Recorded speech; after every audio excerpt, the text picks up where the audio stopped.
out to Socrates. Socrates still trying to get the opening. Oh, Socrates! Whoa! And there it is. The crazy gang have beaten the Culture Club. Maggie Thatcher, can you hear me? Maggie Thatcher, your boys took the hell of a beating. Your boys took the hell of a beating.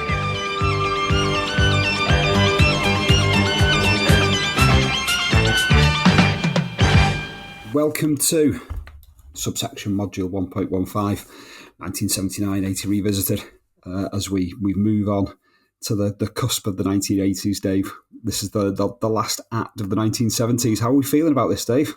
Nothing good will come of leaving. Surely to God. There'll be some glorious stuff in there, especially the third round of the FA Cup that we're very, very, very much looking forward to covering in the next subsection module. Which will stretch to a rather unprecedented 4 paragraphs, Dave. Excellent. As the FA should. As it should do.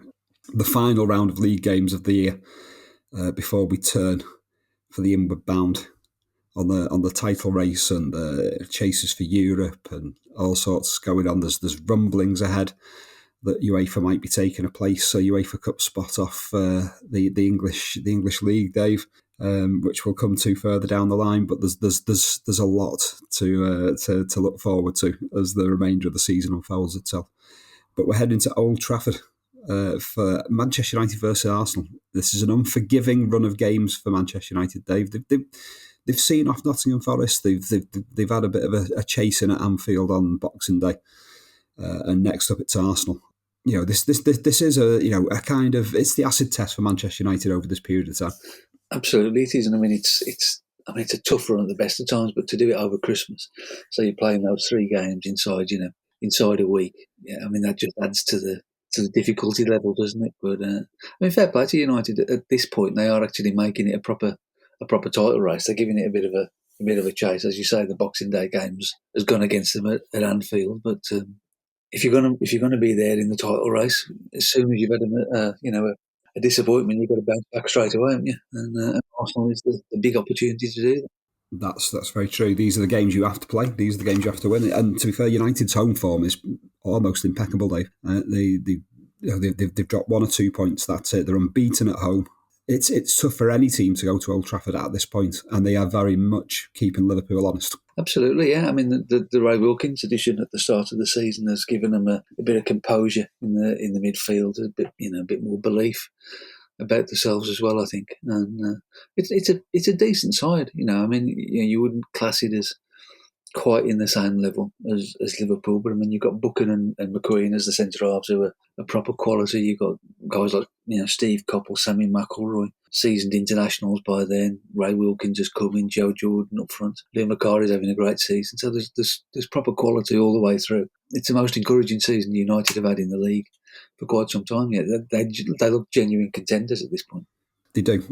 A few weeks on from Crystal Palace having been cited as a more realistic challenger to Liverpool. We'll touch a little bit on Palace in the next paragraph. But yeah, Manchester United are suddenly the only team that are keeping pace with Liverpool in realistic terms. The 2 teams, we've got Gary Bailey in goal for Manchester United, Jimmy Nicholl, Stuart Houston, Sammy McElroy, Gordon McQueen, Martin Buchan, Steve Coppell, Ray Wilkins, Joe Jordan, Lou Macari and Mickey Thomas with Andy Ritchie on the bench, Dave. Like I say, good team. Even down to the bench, they can either throw Andy Ritchie on the bench or they've got Ashley Grimes. They're just about to sign, a Yugoslavian international defender to supplement all this. Arsenal, again, another, reasonably classic side as well here. Apart from Sammy Nelson not starting the game, you've got Pat Jennings, John Devine, Pat Rice, Brian Talbot, David O'Leary, Willie Young, Liam Brady, Alan Sunderland, Frank Stapleton, John Hollins, Graham Ricks with Steve Walford on the bench. This should be a fine clash to look forward to. We've got an orange ball, we've got a white pitch. It's if the 1970s have to bow out, they're bowing out in fine style here, Dave. Yeah, this is classic stuff. I mean, the frozen pitch, the white all over, the lines have been cleared, the orange ball's out, as you say. The funniest thing is United come on at the start and they go to the centre circle to wave to the crowd, but unfortunately they've chosen to wear white tracksuits and they're basically invisible to the television cameras, which is a shame, really. It absolutely is. It absolutely is. But yeah, an orange ball on the white pitch. Pat Rice making his 500th appearance for Arsenal. No mean feat. Pat Rice. Big nod towards Pat Rice. He was omnipresent at the start of the decade for Arsenal. He remains omnipresent as the decade ends. An unsung hero, I suppose, at Arsenal, because he then came back and had all those years with Arsene Wenger as assistant and all that sort of stuff. I mean, yeah, he's one of those Mr. Arsenal type figures, I think, Pat Rice. It's a bit of a shame he hasn't got a statue, given the plethora of statues that are around the Emirates. He's probably due one as well, to be perfectly honest. But no, a terrific player. Like Mick Mills at Ipswich, played left back, right back, didn't really make any difference, but he was always there, a good captain, a good steadying influence. One of those. And every club in the 70s had one or two of them, didn't they? It didn't matter where you looked. There was somebody who played 400, 500 games. Seemed to be a thing then, which we've sadly lost a little bit, I think, over the years. It is. David O'Leary out of contract at the end of the season. Bit of rumblings from Gerald Sinstadt, our commentator on this one for the kickoff match on ITV on Granada. They've got Liam Brady running out of contract as well towards the end of the season. This is all a bit careless from Arsenal. It couldn't possibly happen in contemporary terms, Dave. Everything is boxed off and set up two years in advance, isn't it? Absolutely. No way anybody's letting this kind of thing happen. I suppose, back then, freedom of contract and all that was just coming in there, wasn't it? And it was changing the whole landscape. And clubs, I don't think, were necessarily ready for it. I think they were finding it difficult to cope with at this stage. And even the might of Arsenal coming to a point where Liam Brady's going to move on and things are going to change that way. It's going to be, as we should come on to in this series and in the main series. The 1980s is a real melting pot of change for player freedom, player power. I suppose becomes much more of a thing across the 80s than it ever has been before. It does indeed. When it comes to the football itself, it's a good day for Manchester United. The one up within 7 minutes. Gordon McQueen, I think he's cited is a fourth goal or something in a short space of time here. I do remember Gordon McQueen being, he scores in the 1979 FA Cup final as well. Being one of these, prototype in a way. He's a blast from the past in defensive terms. Still a bit of an Anglo-Saxon.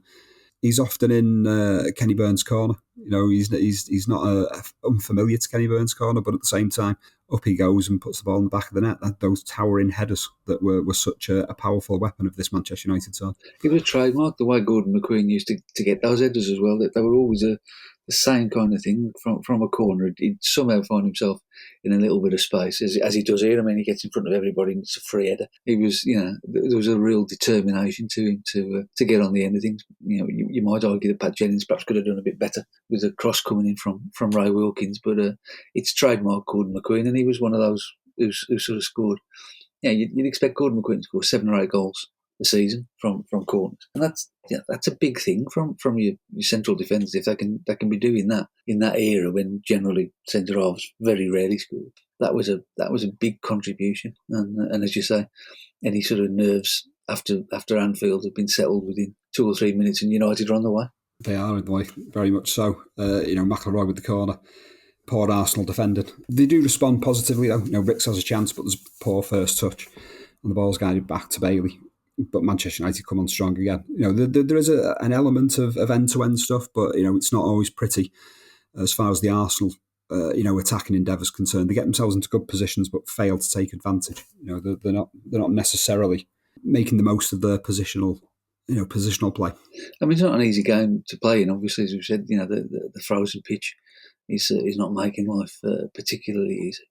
And fair play to Gary Bailey and Pat Jennings, now tracksuit bottoms, displaying this proper goalkeeping. But no, Arsenal haven't quite got the flow or the rhythm. Despite having Liam Brady and Graham Ricks in the team, they're a bit more laboured, a bit more staccato the way that they're playing. And they do have one really good chance when John Hollins knocks the ball back across goal, and Alan Sunderland goes for it. He puts a free header over the bar. And just behind him is Liam Brady. He leaves it for Liam Brady. It's a goal all day long. But Alan Sunderland, does what a centre forward does. Goes and tries to score himself. And it's peak afro time as well for Alan Sunderland at this point. Major afro work. It is indeed. It is indeed. Yeah, I'd actually written down the note. Should have left it for Brady? Question mark. That was going to be my next my next prompt for you, Dave. Lou Macari clips the post as well from a corner. There's plenty of chances. It's given the pitch, given the conditions. Like you say, it's a fine game of football. Under the circumstances, without a shadow of a doubt. Manchester United do have the ball in the net again, but it's disallowed. Jordan, is flagged offside. Jennings makes a decent save from a couple volley. He makes another save from Mickey Thomas. The ball falls to him round about the penalty spot, and Jennings is equal to her. Mickey Thomas is a peculiarity in this team of Manchester United as well. He can be so dangerous at times, yet looks an utter liability at others. I don't know. There's no happy medium from the footage that we watch in a lot of these Manchester United games that we've been watching. He's fantastic at some points, and he's just he's a mishap waiting to happen at others. That's the difference between Liverpool and Manchester United, I think. There's nobody you look at in the Liverpool team and you would say that about. Everybody in the Liverpool team is consistent. They know what they're doing, and they do it every week. Week after week after week, they are who they are. Mickey Thomas, he's the archetypal 8 out of 10, 5 out of 10. And you don't know what it is that you're going to get from him. I mean, when he's on it, he's the one that opens teams up for United, and it makes a difference. But as you say, there's other games where he's an accident waiting to happen, and that's the difference between the two teams ultimately over the course of the season.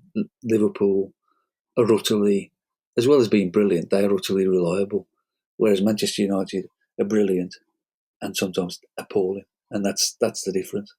That's 42 games. That's how you win the league. Yeah, you'd have to define Mickey Thomas certainly within this season, as being an on his day type of player.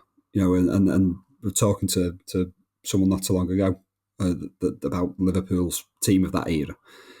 They said they'd be recommended players here, there, and everywhere, and they said as soon as the phrase "on his day," they were just like, no interest. No interest. We're not interested in players who are on the day. That's and that's where it is. You're looking at Lou Macari in this side. We've spoken about him a few times and just how good form he's in. I can totally get where Bill Shankly was interested in signing. In the first half of the 1970s, I get it because you can see the consistency. You can see the talent and the danger that he poses.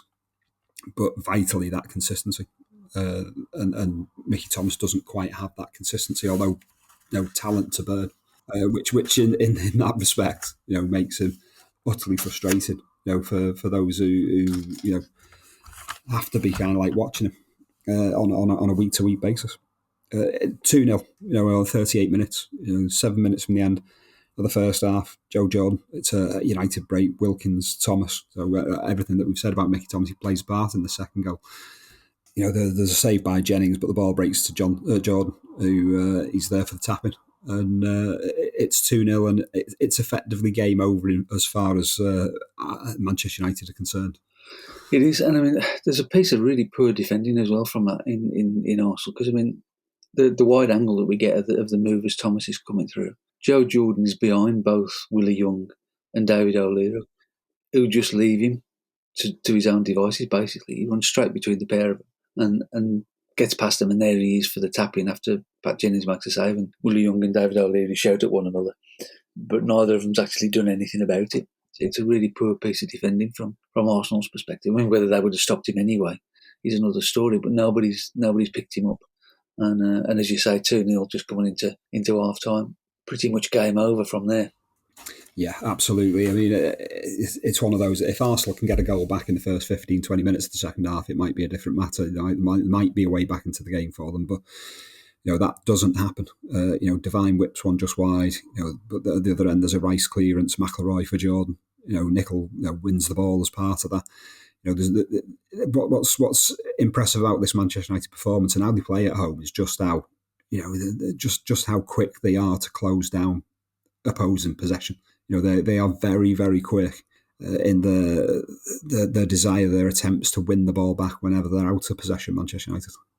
they play with real pace all over the place, don't they? I mean, I've got him out to Jimmy Nicholl in this game. I mean, he just loves thundering through the conditions defensively and in attack. But as you say, it is a little bit Liverpool-y in the sense that they are swarming around Arsenal all the time. I mean, Gordon McQueen after the game talks about stopping Brady and Ricks playing, and they do that brilliantly. They just get about the Arsenal team right from the outset.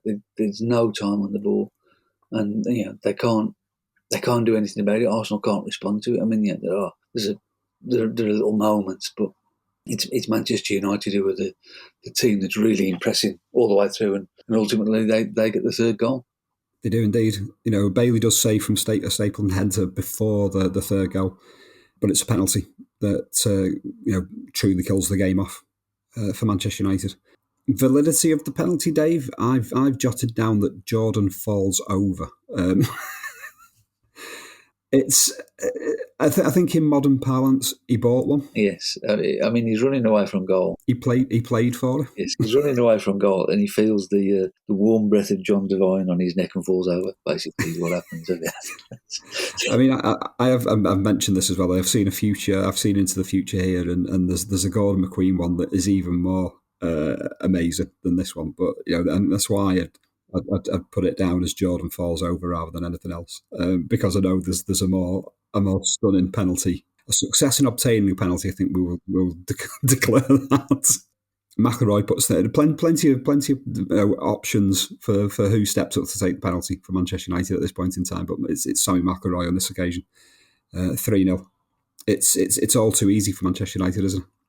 Yeah, I mean they're in absolute control at this point. Nice penalty from Sammy McIlroy as well, and from here it's really just Arsenal trying to get the game finished. Except they can't quite manage because David O'Leary manages to get himself injured, and then we have the most extraordinary bit of treatment that I've seen in a long time. I mean, Don Howe, he rushes on with a stretcher, but then they decide they're just going to carry him off, basically over the shoulder instead, until Don Howe insists, and he's basically being wheeled off the pitch then on a hospital trolley.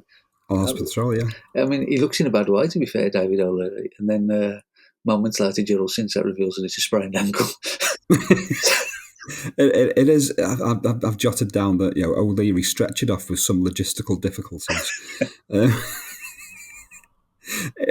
It is truly magnificent. This is up there with I don't know. It is threatening to make it into the Your Boys Took Hell of Beating Hall of Fame. I think it's up there with Sammy Nelson in the Charity Shield, isn't it? I mean, it's a very it's up there. Sammy Nelson incident didn't quite make it in. I think this probably goes in the same one. But retrospectively, I mean, retroactively, we might throw those in at the end of the season. I think we'll have to have a pending section, an end of season honours list or something. An end of season honours list where you get a retrospective place in the Your Boys Took Hell of Beating Hall of Fame. But yeah, it truly was magnificent. You're thinking, oh my God, what's and it's sprained. It's just a sprained ankle. On comes Steve Walford, one of those perpetual substitutes of the era for Arsenal. Every team had a player that it was always kind of like an event that you actually saw them in a 1-11 shirt, and you fully expect them in the number 12 shirt, and even then they didn't always make the number 12 shirt. For Manchester United, you could say it's Ashley Graham's was one of those players. He's not in the starting 11 today. He's not made the number 12 shirt because Andy Ritchie's got it. Here's Steve Walford, the Arsenal version of this. He'd go on to a decent career with West Ham. Steve Walford, one of those backing dancers for Arsenal. Yeah, and those players, are really, really important because they also serve who only stand and sit on the substitutes bench. When you have got an injury, and the interesting thing was that they would come in and they would play in like 4 different positions. So they would be like the next online. It wouldn't be like your centre forward dead, so we'll get a centre forward at the reserves. It'll be, well, he's the substitute every week. He'll play, and somebody would play at centre forward, or they play at right back, or they play in the midfield, and then they'd get their odd game here and there, and it was such an important thing at that time because obviously you hadn't got you couldn't put your 5 substitutes on like you do now and all of that, and it had to be somebody who could offer you that versatility across the pitch because you might be making a change after 5 minutes and suddenly you've only got one choice and on he comes. People like Steve Walford, David Fairclough, obviously legendarily at Liverpool with all those goals. But all the teams had somebody along those lines for years and years. Albion, for instance, had John Truick, who tended to play that kind of role for a long time. And they'd come on and they'd play 20, 25 games across the season one way or another. And the standard wouldn't drop. They would do the job, wouldn't they? And they were really important players in the grand scheme of things.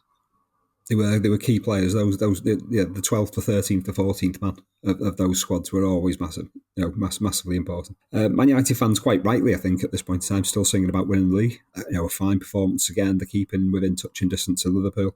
I think we have to nod that this they have every right of feeling optimistic that this could be their season. Onwards, Manchester United play. Even though it's 3-0, they're still searching for more goals. There's a Mickey Thomas cross, a glancing Macari header, saved by Jennings. Gerald Sinstadt uses the classic phrase, "big left hand like a spade." Possibly, you never know. Maybe this was the birth of that concept that Pat Jennings had, hands like spades. If already in kind of like the lexicon, then Gerald Sinstadt is not shy on plunging that one in there, Dave. And rightly so. I mean, I did meet Pat Jennings once when I was doing my Danny Blanchflower book, and I shook hands with him, and my entire arm disappeared. I mean, it was like that. He has genuinely got hands like buckets.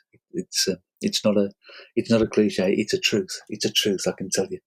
That is reassuring. I am pleased to hear that. Full-time 3-0, 7 days on from beating Forest by the same scoreline. Two impressive home victories. Bookend, as we say, the loss at Anfield on Boxing Day. Post-match, Joe Jordan is bigging up the influence of Ray Wilkins, as we nodded towards earlier on. He really has made a difference, Ray Wilkins, to this side. Absolutely. I mean, he's brought sort of composure to the team that they maybe lacked a little bit before then. He's the sort of, as we used to say in those days, the midfield general. It's the range of his passing that's impressive. I mean, we all know the Ray Wilkins caricature that he only ever passed the ball sideways and all that kind of stuff. But his ability to pick out, particularly with United, because United were using wingers, obviously Steve Coppell in particular, but Mickey Thomas to a degree as well. His ability to pick them out and get them on the run and get them into good positions is really important, because then they can sling the crosses in for Joe Jordan and for Lou Macari to a certain extent to pick the pieces up. It's a really effective way of playing, and when you've got Wilkins in the team, you're not giving the ball away, so you're not getting exposed at the back either. We've said it before in this series. I apologise for maligning Steve Daly. I do, honestly. But Steve Daly cost twice the money that Ray Wilkins cost. It's a mad world. It really is, Dave. It really is.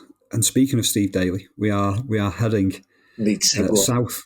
We are neat segue there. I'm impressed with our teamwork there, Dave. We're heading south to the Goldstone Ground. Manchester City, the other side of Manchester, heading to Brighton. And it's an unforgiving trip to hand the Manchester City fans between Christmas and New Year. But I suppose if the factories have shut down for Christmas, then it's maybe the ideal time to go and do it. Get away from the rancor of a family Christmas with a big long road trip. Tommy Docherty presumably staying away from the trains on this particular Saturday, certainly between Sussex and Manchester. Brighton are informed, Dave. They've had such a difficult introduction to life in the First Division, but they've taken 10 from the last possible 14 going into this one. The Goldstone Ground is becoming a difficult place to go to for a lot of teams. So, Manchester City will have another rough day. Romark must have got himself, handed a brand new effigy doll of Malcolm Allison for Christmas, Dave. And boy, does he use it today. He certainly does. They've gone down to Brighton. I'm not sure they're playing at the Goldstone Ground. I think they're playing on the beach. That pitch is unbelievable. I mean, that pitch, the baseball ground was never as bad as that. It's absolutely horrendous. There's no grass all the way through the middle at all. It is just a morass, isn't it? It's like a swamp, basically. It's nothing like Highfield Road at this point in time, which we'll come to along the way as well. Now polyurethane sheets under the pitch or wherever it was that's helping at Highfield Road out. No, it is terrible. And to be fair, again, as we've said on a few occasions, you look at those conditions, the quality of football that the players churn out is amazing, really. Yeah. I mean, there is some great football played in conditions where it should never be possible, really. It shouldn't, and it takes a full 36 seconds, Dave, for Manchester City to concede their first goal of the day. Lawrenson outmuscles Willie Donachie. There's a cross, and it's Ray Clark into the roof of the net after what can only be described as a defensive shambles. I think David Bobin, our commentator for TVS, declares it a shambles. Manchester City have gone shambles within 36 seconds, Dave. Which is, peak Manchester City, really. I mean, even by their standards this season, they've got it in nice and early at that stage. I mean, there's Mark Lawrenson in the number 10 shirt playing it outside right, basically. What he's worked out is that there's a little bit of grass there on the outside, on the flanks. So he's going to use that instead of running through the middle. It's a great one, good cross. And it is a good cross. Fighting. But again, he's standing there in the penalty area, 8 yards from goal. He's got time to take the ball down, have a touch, and then shoot in past Joe Corrigan, who's got absolutely no chance, as has been, pretty much the case for Bullside all season, really. It has exposed over and over again. I think the thanklessness of the task for Joe Corrigan so often so far in this season that we've covered is the fact that he remains stoic throughout. He makes some fine saves amongst it all, and maintains his place as England's number 3 goalkeeper throughout. This traumatic experience that he's experienced at club level. Standing behind that defence would be enough to give a lesser man a nervous breakdown. It would break the spirit of most goalkeepers. But there he is a couple of minutes later, and there's a John Gregory corner. Peter Wood laces it with a volley. Joe Corrigan saves it with his chin. I mean, he's any part of his body will do, frankly, to try and keep him out. I mean, you have to think, how many goals would Manchester City have let in this season if Joe Corrigan hadn't been in goal? Yeah, totally and utterly. There's a Peter Ward volley from a Gary Stevens corner. Corrigan's, he seems to save it with his face, Dave. There's definitely no glass jaw there. Corrigan could make a decent boxer. I haven't seen that one. Thinking, wow, if anyone's landing a punch on that chin, then Corrigan, we're not getting knees buckling in the style of, say, like a Norman Hunter at the baseball ground against Francis Lee in the mid-70s. There's no soft chin there at all. He saves again from Ward. Ward's in fine form. He's bustling. He's everywhere. He's wanting goals. That settling of his future. Forest were interested post Tony Woodcock. The deal seemed to be on, then it was off. It will eventually be back on, but not at this point in time. So, he's again, comfortable in his surroundings, happy with his lot. Brighton are picking up points plenty. He's keeping Corrigan busy again, Dave, but soon enough, he's got the ball in the net and it's 2-0. This is the grim inevitability of Manchester City's defending at this stage. I mean, it's Mark Lawrenson again started off plays to Peter Ward, who turns, and I can't remember which City defender it is that he leaves on his backside, trailing in his wake, and then Ward just curls a really good shot around Joe Corrigan and in, and Corrigan might not have a glass jaw, but the rest of the team has. They are. This is back to we talked earlier in the December games that maybe Manchester City were starting to find their way a little bit. They were a little bit more combative and whatever. They won that game at Goodison Park and stuff. Had they turned the corner? No, clearly not. If they had turned the corner, they've gone into reverse and gone back round it again, because this is Manchester City at their most hapless once again, I'm afraid. Yeah, it's back to this the high dysfunction.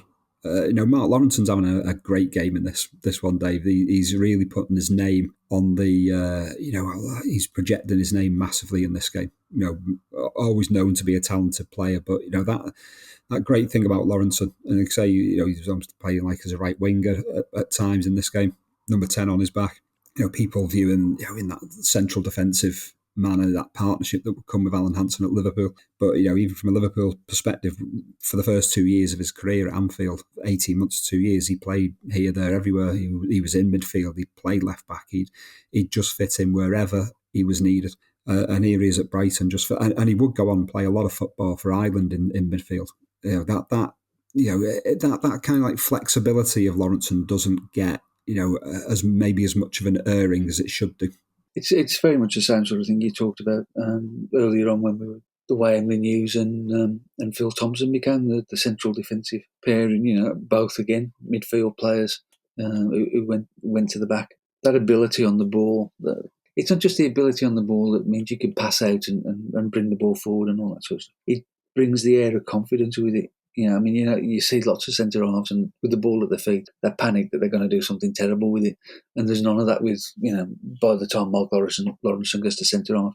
There's none of that because he's played all over the pitch. He's played in an attacking role. He's played in midfield, all that sort of stuff. It's just confidence, and that confidence then spreads right the way through the team. And as you say, in this game, he's having a stormer for Brighton. Not against the most testing opposition, in fairness, but nonetheless, he's having a stormer. He is having an absolute stormer. And before long, it's 3-0. It's Ray Clark again, and unfortunately for Corrigan, it goes through his legs. He's played in by O'Sullivan. There's build-up down the left from Ryan and Ward.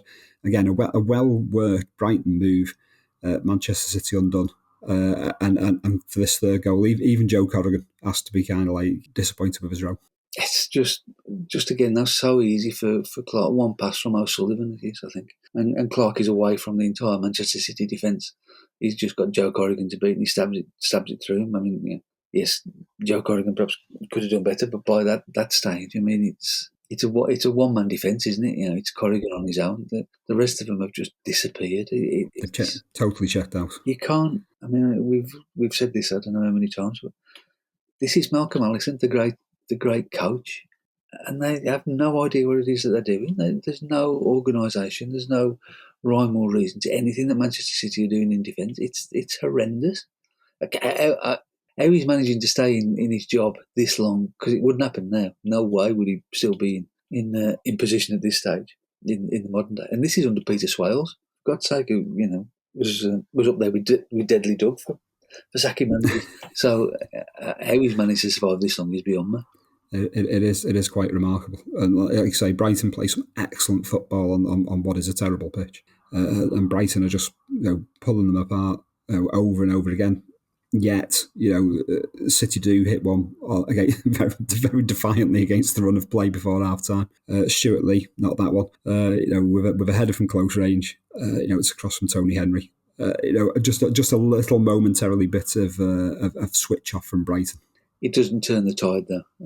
It doesn't. From Manchester City's point of view, it does get him in at the break at 3-1 with a bit of hope, and as you said with the Arsenal United game, if you can score the next goal and bring the deficit back to one goal, maybe you've got a chance. But the second half doesn't work out like that at all, I'm afraid. It doesn't. It's one of those where, I mean, for this one, Brighton Man City, we've got about 5 or 6 minutes of coverage. It's one of those that's been it's been stapled to the back end of the big match. In their coverage of whatever they'd shown that day. Lawrenson hits the bar. All we see the second half is Lawrenson hits the bar. Played in by Ward. He totally outwits Tommy Caton. Along the way, and then you've got Ryan making it 4-1, a fine run and finish.